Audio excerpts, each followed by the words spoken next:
श्रीमद् करुणा सागर महाराज की जय। कैवल धाम की जय।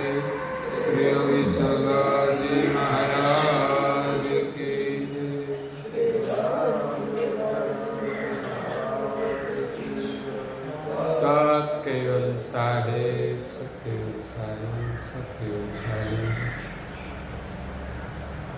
परम पूज्य श्री अचरत रचित अचरत सागर ग्रंथ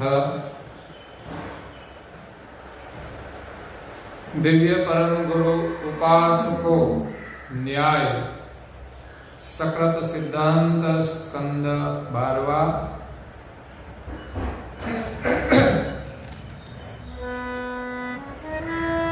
उपासक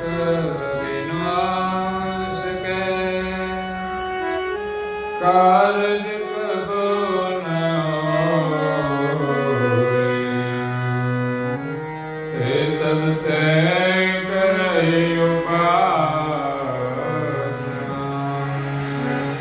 परम गुरु के सोए, परम गुरु बिना रन के करई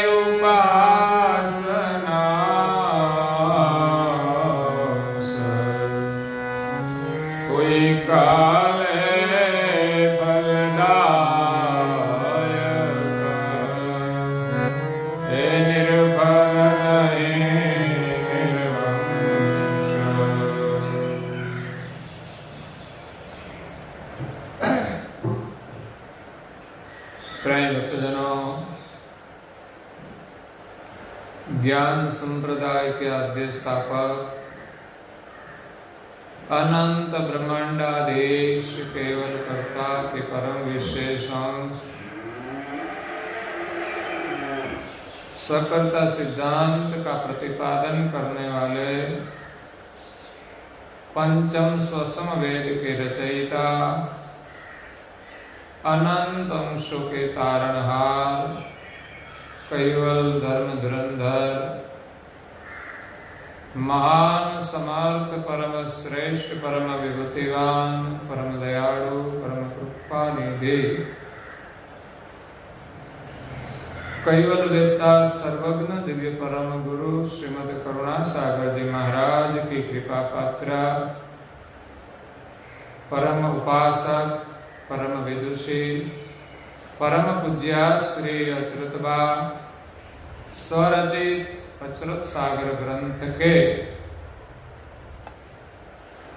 12वें और अंतिम स्कंद में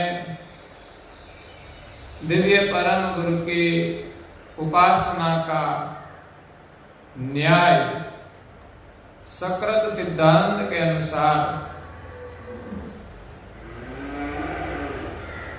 उनकी समझ देते हुए जगत के जिज्ञासु और मुमुक्षु अंशों को कहते हैं कि उपासक बिनु अंश के कार्य कबू न हो। संसार में कहीं प्रकार की उपासना जीव कर रहे हैं अपनी अपनी समझ के अनुसार, अपने अपने संस्कार के अनुसार, अपनी अपनी मतलब के अनुसार। लेकिन सकर्ता सिद्धांत के अनुसार पूज्य श्री अचरतबा ने एक सृजनहार का स्थापन किया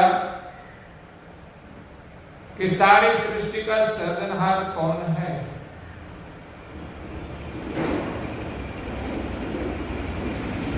और वो सृजनहार का संदेश देने के लिए सृजनहार के हुक्म से, सृजनहार की करुणा से, सृजनहार के सानिध्य में से उनके परम विशेष अंश सर्वज्ञ दिव्य परम गुरु करुणा सागर के रूप में 14 लोक और पृथ्वी पर प्रकट हुए, जो कि परम गुरु करुणा सागर ने सभी द्वीपों में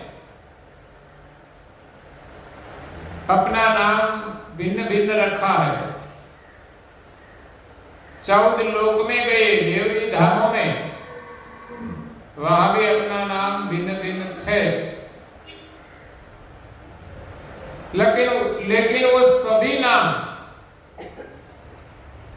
अपने कार्य और स्वरूप के लक्ष्य के अनुसार धारण किया था। तो यह जम्बूद्वीप ने करुणा सागर नाम धारण किया। उनका भी विवेचन पूज्य श्री अच्युत बा ने यहां किया। परम गुरु ने सकृत परम प्रकाश मणि भाष्य ग्रंथ में जो किया है, उनका भी यहां संदर्भ मिलता है कि सभी देवों की करुणा जिसमें सम्मिलित होती है वो करुणा के सागर है। सभी नदियों का जल जिसमें एकत्रित होता है वो सागर है। किस किस की करुणा किस प्रकार की मिलती है उसका भी वर्णन किया। ब्रह्मांड में जो देवताएं हैं वो सारी सृष्टि पर करुणा करते हैं। ऐसे तो परम गुरु जी ने वर्णन किया कि सृष्टि की आद्य में जब देव और दानव मिलकर समुद्र मंथन किया तब 14 रत्न निकले। इसमें से जो जिनको अच्छा लगा वो सब ले गए,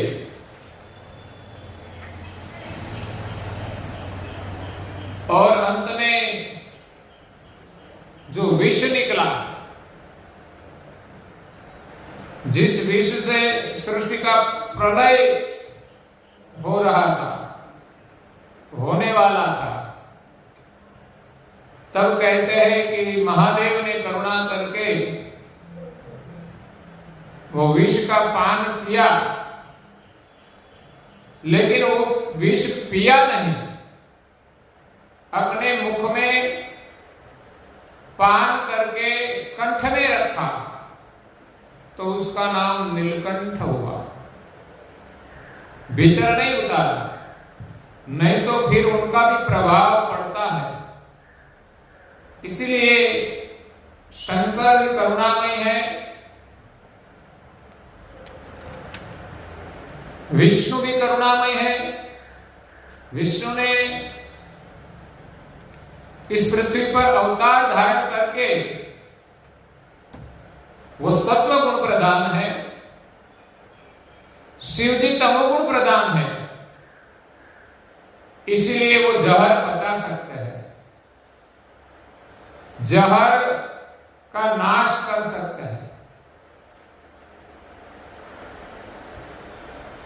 तो यहां विष्णु सत्व गुण प्रधान है, जो सृष्टि पर अधर्म बढ़ जाए तब विष्णु अवतार धारण करके धर्म का स्थापन करते हैं। अधर्म से प्रताड़ित करने वाले राक्षस आदि का संहार करते हैं, उनकी दुष्टता का संहार करके उनको भी सुकृतवान बना देते हैं। और ब्रह्मा जी सभी शरीरों की वृद्धि करने के कार्य में उनकी करुणा करते हैं। अगर ब्रह्मा जी सृष्टि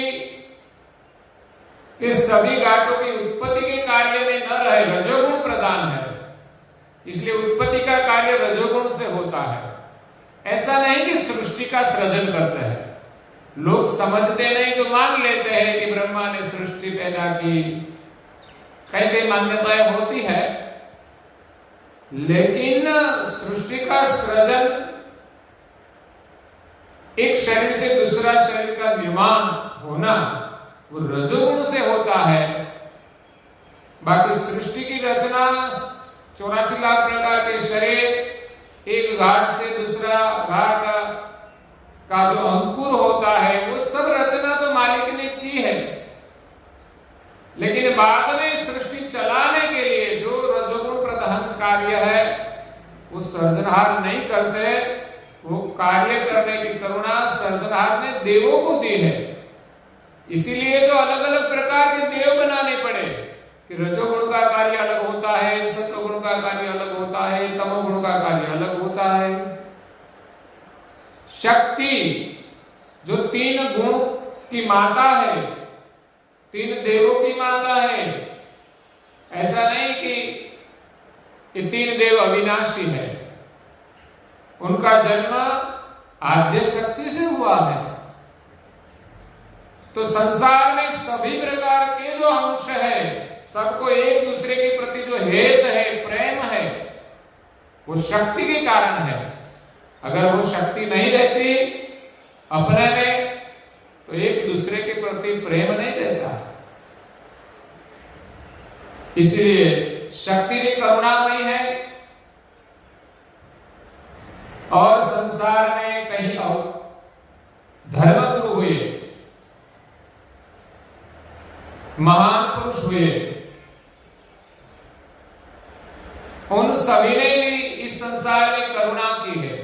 वो भी करुणामयी है क्योंकि उसने धर्म का कार्य किया है, सभी जीवों को ज्ञान का उपदेश दिया और परमात्मा की ओर उसको सभी को चलाया। तो वो देवता भी करुणा में है। पंचभूत पृथ्वी जल अग्नि वायु और आकाश, वो ऐसे तो तत्व माने जाते हैं लेकिन वो सब देवी तत्व है। पृथ्वी सबको धारण कर रही है और पृथ्वी में से अनऔषधि उत्पन्न होती है जिनसे सभी जाति का निर्वहन होता है। छोटे छोटे जो कीट होते हैं वो भी उसमें से आहार लेते हैं, प्राणी भी आहार लेते हैं, पंछी भी कोई कुछ फल खाते हैं और मनुष्य भी उनका सेवन करते हैं। और औषधि मई जो गुण है वो भी पृथ्वी से होता है, तो वो भी सभी के लिए काम में आते हैं। जल सबको शांति प्रदान करता है। हमें तृषा लगती है तो रहा नहीं जाता, जल के बिना हम जी भी नहीं सकते, लेकिन जब जल मिलता है तो हमें शांति मिलती है। शायद हमें अकड़ापन हो, बेचैनी हो, धूप में हम जब स्नान कर लेते हैं तो भी शांति हो जाती है। जल का बहुत उपयोग है। ऐसा कहा जाता है जल हमारा जीवन है।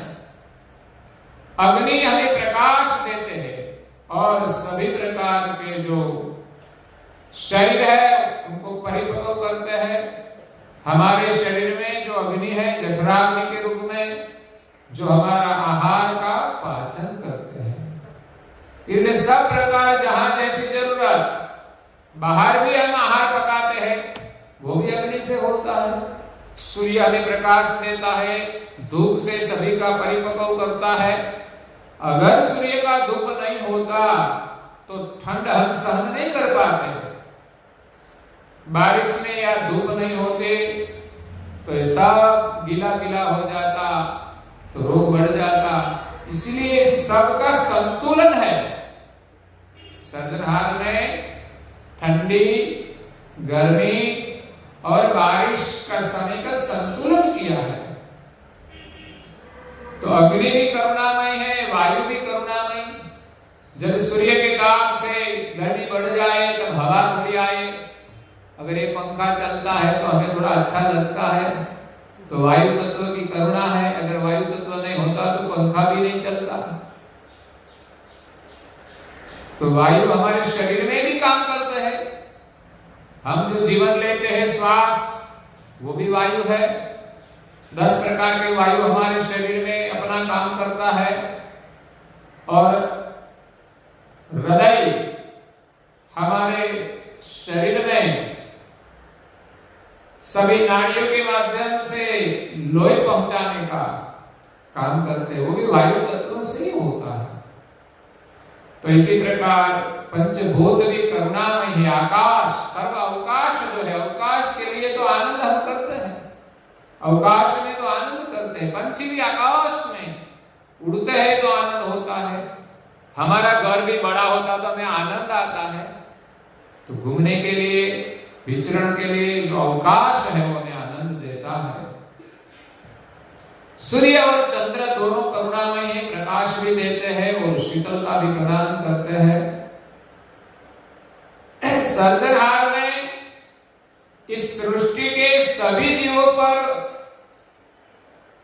करुणा करके सभी जीवों को जो उत्पन्न किया है उनको सुखी करने के लिए इस सभी करुणा का हुक्म सर्जनहार ने इन सभी देवों का सर्जन करके उनको दिया है। और देव सब करुणा करते हैं, वो सर्जनहार नहीं है, लेकिन वो जो करुणा करते हैं वो सर्जनहार के आदेश के अनुसार।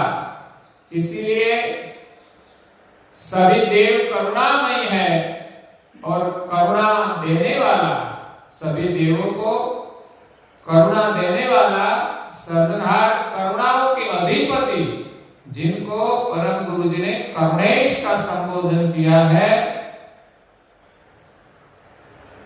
देव जो करुणामय है, उनकी करुणा से क्या सुख मिलता है, किसको सुख मिलता है? तो कहा जाता है कि पंचभूत करुणामय है, तो उनकी मर्यादा के अनुसार हमें सुख मिलता है। पृथ्वी का सुख मिलता है, मानो कि पृथ्वी हमारे 10-20 बीघा जमीन हो तो भी अच्छा लगता है, लेकिन शायद हमारे पास 500 एकड़ जमीन हो तो भी क्या ज्यादा सुख नहीं मिल सकता। पूरी पृथ्वी हमारी हो तो क्या हुआ? कई राजा महाराजा पृथ्वी के लिए लड़कर मर भी गए, लेकिन पृथ्वी अपना काम करती है, उसके पर सबको धारण करती है, अनौषधि उपजा उत्पन्न करती है। वो पंचभूत है, उनकी करुणा से सभी अंशों जो इस संसार में विचरण करते हैं देह धारण करके, तो उनका देह भी तो पंचभूत का है। तो पंचभूत के शरीर को सुख मिलता है,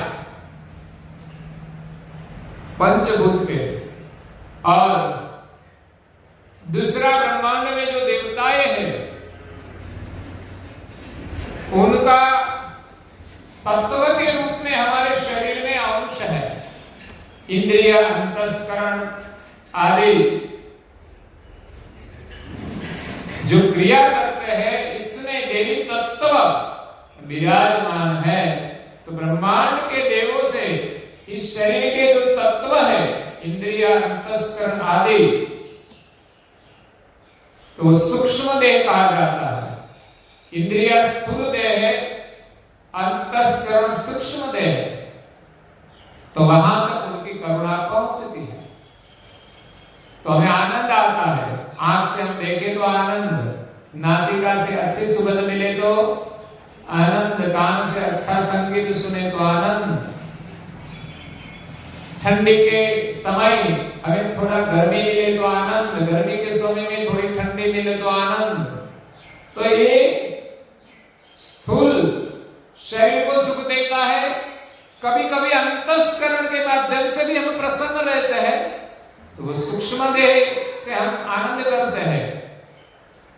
और 3 गुण जो है, रजोगुण, तमोगुण और सत्वगुण, उनके अधिष्ठान 3 देव, ब्रह्मा, विष्णु और महादेव, उनकी करुणा से समस्त अंशों के शरीर के जो 3 गुण हैं, वहां तक उनकी करुणा पहुंचती है, उनसे आगे वो कुछ नहीं कर सकते।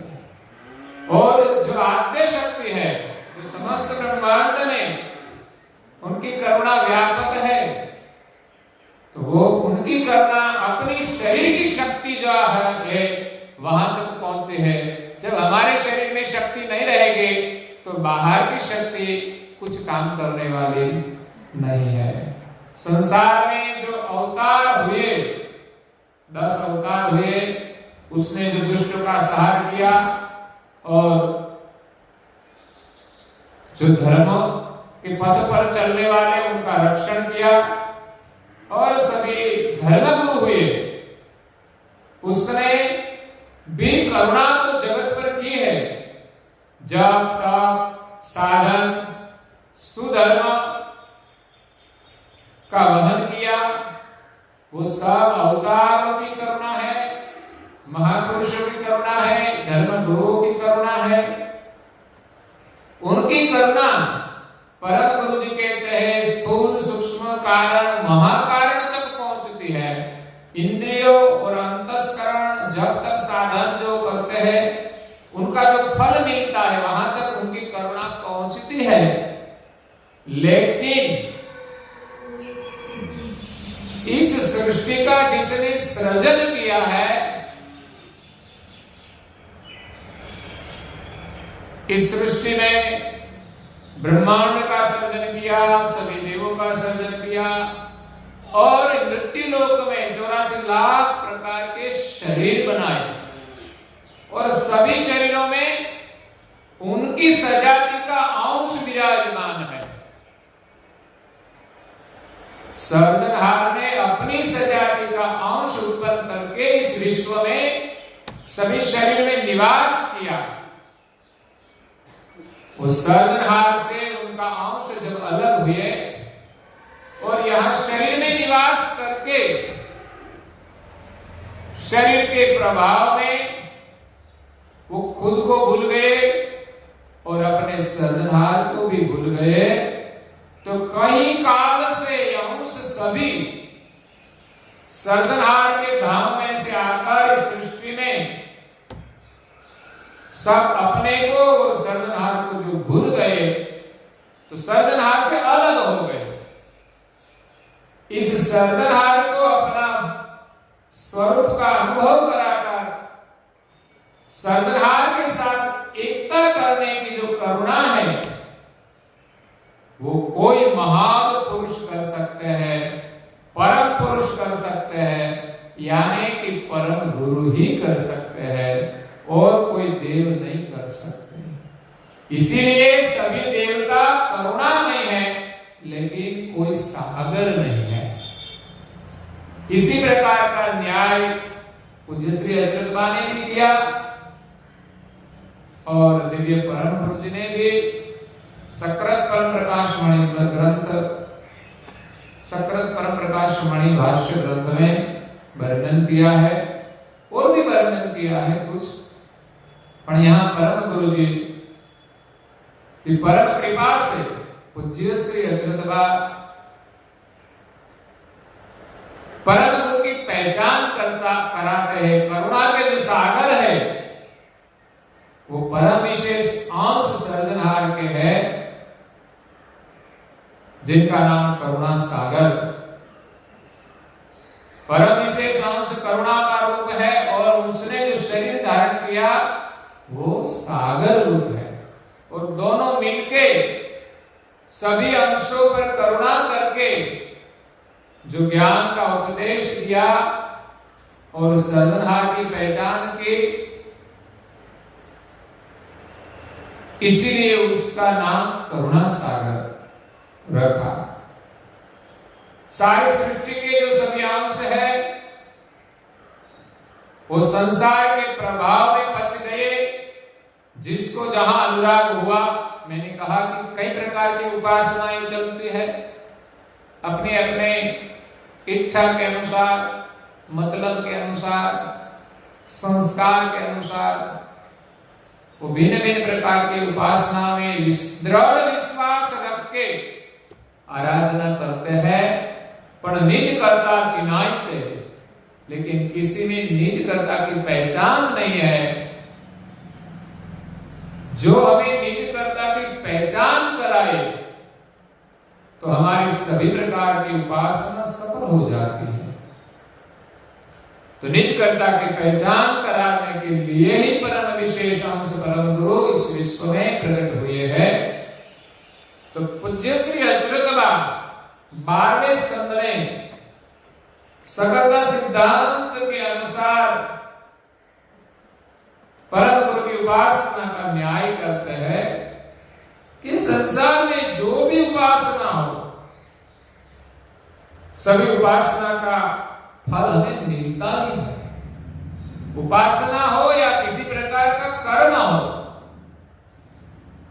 उनका फल हमें अवश्य मिलता है। उपासक बिनु अंश के कारज कबू न हो। किसी भी अंश हो, वो जब तक उपासक नहीं बने तब तक उनका कल्याण होने वाला नहीं है। उपासक मतलब वो एक साधक बने। साधक बने बिना साधना नहीं होती, साधना के बिना तो फल नहीं मिलता। उपासक बिनु अंश के कारज कबू न हो।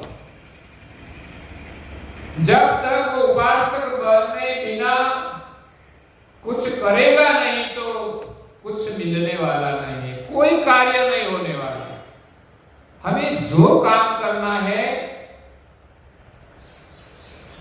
उनका पुरुषार्थ करना पड़ेगा, उनका चितवन करना पड़ेगा, वो उनकी उपासना है। लेकिन यहां तो कारज की बात है, तो हमारा कल्याण करना है। जीव का कल्याण कैसे हो? तो जब तक वो उपासक नहीं बने तब तक उसका कल्याण होने वाला नहीं है। उपासक बनने के लिए क्या करना पड़ेगा? सबसे पहले हमारा रजिस्ट्रेशन करना पड़ेगा। बच्चों को पढ़ाई करनी है तो विद्यार्थी तो बनना पड़ेगा। विद्यार्थी बने बिना तो विद्या मिलने वाली नहीं है। और विद्यार्थी को विद्या देने वाला शिक्षक के पास जाना पड़ता है। शिक्षक के पास जाने से पहले उसको वही शाला में एडमिशन लेना पड़ता है। तो ऐसी कोई परंपरा इस कल्याण की भी होती है। जैसे बच्चों का एडमिशन होता है तब वो वहां स्कूल में जा सकता है, नहीं तो जा सकता नहीं। ये एडमिशन बहुत जरूरी है। एडमिशन हो गया, उसकी फीस तो भरनी पड़ती है। बाद में तो हमें सिर्फ ध्यान रखना पड़ता है कि बच्चों को जाना पड़ता है, नियमित रूप से पढ़ना भी पड़ता है, और जब परीक्षा है उसमें पास भी होना पड़ता है, तब आगे बढ़ता है। इसी प्रकार हमारा कल्याण करने के लिए हमें एडमिशन लेना पड़ता है। धर्म मार्ग में प्रवेश करके धर्म का स्वीकार करें। कहीं भी हमें जो विश्वास हो कि ये अच्छा कार्य है, हमें यहां से लाभ मिलेगा, तो वहां हम एडमिशन करते हैं, दीक्षा लेते हैं, तो हमारा एडमिशन हो जाता है। किसी भी धर्मगुरु हो, संत हो, लेकिन ये जरूरी है कि उसके पास ज्ञान है कि नहीं, और हमें क्या ज्ञान चाहिए। जिसको जिस प्रकार का ज्ञान चाहिए, इस प्रकार की कॉलेज में एडमिशन लेना पड़ता है। इंजीनियरिंग का ज्ञान चाहिए तो इंजीनियरिंग कॉलेज में जाना पड़ता है, मेडिकल का ज्ञान चाहिए तो मेडिकल कॉलेज में। इसी प्रकार सभी प्रकार के ज्ञान की भिन्न भिन्न कॉलेज होती है। इसी प्रकार धर्म मार्ग में भी कोई सगुण की उपासना करते हैं, कोई निर्गुण की, और यहाँ पूज्य श्री रचरतबा हमें सगुण निर्गुण की परे जो विश्व के सर्जनहार है परम पुरुष, उनको जिसको पाना है, वो परम विशेष अंश परम गुरु जो करुणा के अवतार है, करुणा सागर है, उनके शरण में जाकर उनकी दीक्षा ले, उनका ज्ञान प्राप्त करे, का भजन करें तो हमें सृजनहार की प्राप्ति होती है और हमारा कल्याण होता है। इसीलिए सबसे पहले हमें उपासक बनना पड़ेगा और उपासना भी करनी पड़ेगी। सिर्फ एडमिशन से काम हो जाता नहीं। ऐसा नहीं कि हमने कंठी बोध ले लिया, मंत्र उपदेश ले लिया तो मंत्र का जप किए बिना तो कुछ होने वाला नहीं है। इसलिए हमें उपासना भी करनी पड़ेगी। तो पहले उपासक बने, भक्त बने, तब ते करही उपासना परम गुरु की सोई। पूज्य श्री हजरत बाग कहते हैं कि उपासक बने और उपासना करें किसकी? जो परम गुरु की। परम गुरु की उपासना, परम गुरु जो परम विशेष अंश है सर्जनहार के, उस सर्जनहार को अंगीकृत होती है। क्योंकि परम विशेष अंश परम गुरु और सृष्टि के सर्जनहार जो केवल करता है वो दोनों एक मेक है। परम गुरु सर्जनहार का लक्ष्य लेकर आए हैं। इसलिए परम गुरु की उपासना से हमें सर्जनहार की प्राप्ति होती है। परम गुरु की करुणा से ही हमें सर्जनहार की पहचान होती है। क्योंकि हम तो सर्जनहार को जानते नहीं। उनका ज्ञान, उनकी पहचान सब कुछ परम गुरु ने दी है। और इस शरीर में हम अपने स्वरूप को जानते नहीं। उनकी पहचान भी परम विशेष अंश परम गुरु ने दी है। और वो स्वरूप का अनुभव करने की करुणा हमें परम गुरु की उपासना से ही मिलती है। परम गुरु में हमारी श्रद्धा हो, शुद्ध भाव से उपासना करें तो निरर्थक नहीं जाएगी। मंदिर में दर्शन करने के लिए आते हैं, वो भी हमारी एक उपासना है। हम परम गुरु की आज्ञा का पालन करें, वो उनकी उपासना है। ललाट में भाग तिलक करें, वो भी उनकी उपासना है। और परम गुरु जी ने जो मंत्र दिया है वो मंत्र का जप करें, नियम से करें, श्रद्धा से करें, पूर्ण रूप से करें, तो वो भी उपासना है। और हम उनकी सेवा पूजा करते हैं, उनकी आरती करते हैं, उनके आगे प्रार्थना करते हैं, उसके आगे हम पाठ करते हैं, स्तुति करते हैं, उनको प्रसाद कराते हैं, तो वो सब परम गुरु की उपासना ही है। इसके माध्यम से हमारा मन, बुद्धि, चित्त सब शुद्ध होगा और परम गुरु की करुणा से हमें अपने स्वरूप की पहचान होगी। इसीलिए परम गुरु की उपासना करने का आग्रह पूज्य श्री हजरत बाग करते हैं। परम गुरु बिन औरन की करही उपासना अंश। परम गुरु के अलावा इस संसार में सगुण देव है, देविया है, और उनसे आगे कोई निर्गुण ब्रह्म का भी ध्यान करते हैं। संसार में किसी की उपासना करें वो अवश्य फल देने वाली है। इसलिए तो संसार में कई प्रकार के कर्मकांड होते हैं। हमारे घर में किसी प्रकार का दुख हो तो हम किसी के पास जाए, ज्योतिष के पास जाए, कभी किसी के पास जाए, वो हमें शास्त्र के अनुसार कुछ अनुष्ठान बताते हैं कि आप घर में यज्ञ करो, आप घर में ये चीज करो तो आपका दुख दूर होगा। कभी देवी उपासना से देवी कार्य होता है, लेकिन जो देव जो काम कर सकता है वही होता है, और कुछ नहीं होता। तो फल देने वाली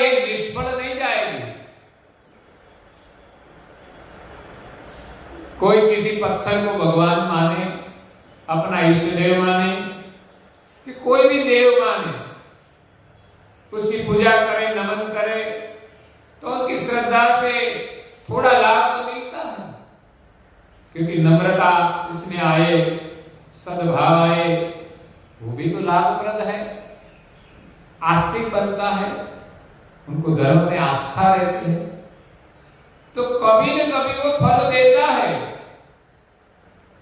लेकिन पूज्य श्री अच्युत कहते हैं कि फल प्राप्त पड़ते उनकी जेहुन की करे उपास, जो जिनकी उपासना करेगा वैसा ही फल मिलेगा। संसार में जो जो कार्य लोग करते हैं, परिश्रम करते हैं, वैसा फल मिलता है। डॉक्टर अपना काम करते हैं तो वो काम के अनुसार उनको फल मिलता है। कई लोग मजदूरी करते हैं तो उनका फल उनको मिलता है। और कई लोग को अच्छा लगे कि मेहनत नहीं करनी है, रात में अंधेरे में किसी के घर में घुस जाए और चोरी करके सारा पैसा कमा ले, तो उनका भी लाभ मिलता है। कभी कभी पकड़ा जाए तो भी उनका फल मिल जाता है। सभी को अपने अपने कार्य का फल मिलता है। वैसे ही ब्रह्मांड में सर्जनहार ने कई देव बनाए हैं।